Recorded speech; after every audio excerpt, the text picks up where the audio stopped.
मैं चित्रा त्रिपाठी, अब से सिर्फ एबीपी न्यूज पर। एबीपी न्यूज आपको रखे आगे। इस बीच एक बड़ी खबर आ रही है। बाबा सिद्दीकी की हत्या के मामले में पुलिस के सामने दो एंगल आए हैं। इनमें से एक एंगल सलमान खान से बाबा सिद्दीकी की करीबी है, जिसके चलते माना जा रहा है कि इस मर्डर में गैंगस्टर लॉरेंस बिश्नोई का हाथ है। उसने कॉन्ट्रैक्ट किलर्स को सुपारी देकर हत्या करवाई।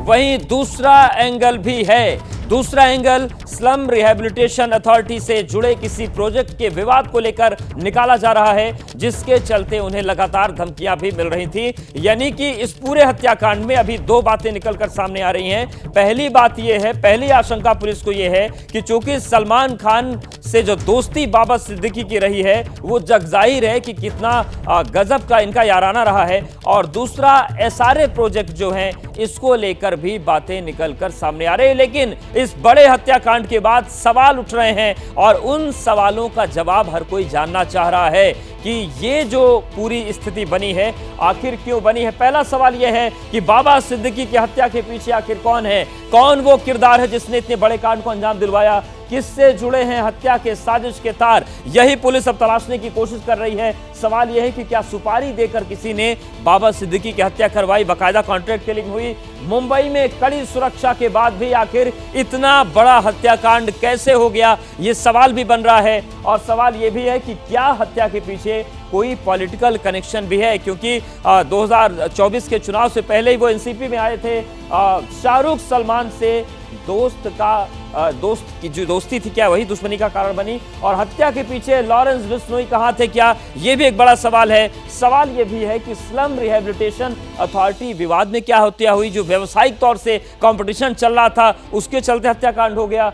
सवाल यह भी है कि 15 दिन पहले धमकी के बाद आखिर बाबा सिद्दीकी की सुरक्षा मजबूत क्यों नहीं हुई कि ये नौबत आ गई। और सवाल यह है कि क्या निजी दुश्मनी में किसी ने ये हत्या करवा दी। ये तमाम सवाल हैं जिसके जवाब क्राइम ब्रांच भी तलाश रही है और हर कोई इन सवालों के जवाब जानना भी चाह रहा है। सूरज ओझा हमारे साथ बने हुए हैं। सूरज, ये जो तमाम सवाल उठ रहे हैं, क्या इन्हीं के इर्द गिर्द पूरी अभी तक जांच और पूछताछ चल रही है? जी बिल्कुल, देखिए ये इसे हम फेल्योर भी मान सकते हैं। मान लीजिए बिश्नोई गैंग के ये सदस्य हैं, जैसा कि आरोपी दावा कर रहे हैं। ऐसे में मुंबई क्राइम ब्रांच सलमान खान के घर पे फायरिंग मामले की जांच कर रही है और उसमें भी लॉरेंस बिश्नोई गैंग का नाम आया था। तो क्यों पुलिस के पास ऐसे इनपुट नहीं है कि जो गैंग इतनी सक्रिय होकर लोगों को धमकी दे रही है, लगातार थ्रेट दे रही है, फायरिंग कर रही है, तो उसके कितने गुर्गे यहाँ पर हैं? कैसे वेपन शहर में आ जाता है जहाँ पर इतनी टाइट सिक्योरिटी है?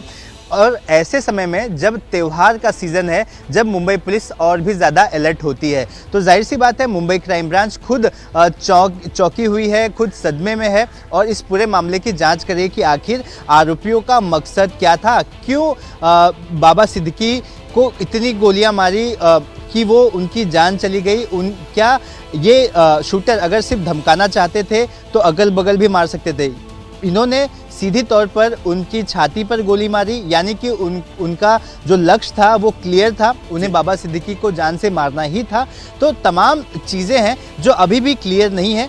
पुलिस इस मामले की आगे की जांच कर रही है। बिल्कुल, पुलिस जांच कर रही है। इन सब के बीच महाराष्ट्र के मुख्यमंत्री एकनाथ शिंदे ने बताया कि कथित जो शूटर हैं उनमें से एक उत्तर प्रदेश और दूसरा हरियाणा से है, जबकि तीसरा आरोपी मौके से फरार हो गया। उन्होंने दावा किया है कि दोषियों के खिलाफ कड़ी कार्रवाई होगी और जल्द से जल्द तीसरे शूटर को भी पकड़ा जाएगा और इस पूरे मामले में कड़ा एक्शन किया जाएगा। तो इस पूरे मामले पर महाराष्ट्र के मुख्यमंत्री एकनाथ शिंदे सामने आए, उन्होंने बयान दिया और उन्होंने कहा कि दो शूटर जो पकड़े गए हैं, एक उत्तर प्रदेश से है, दूसरा हरियाणा से है, जबकि तीसरे को बहुत जल्द पकड़ लिया जाएगा।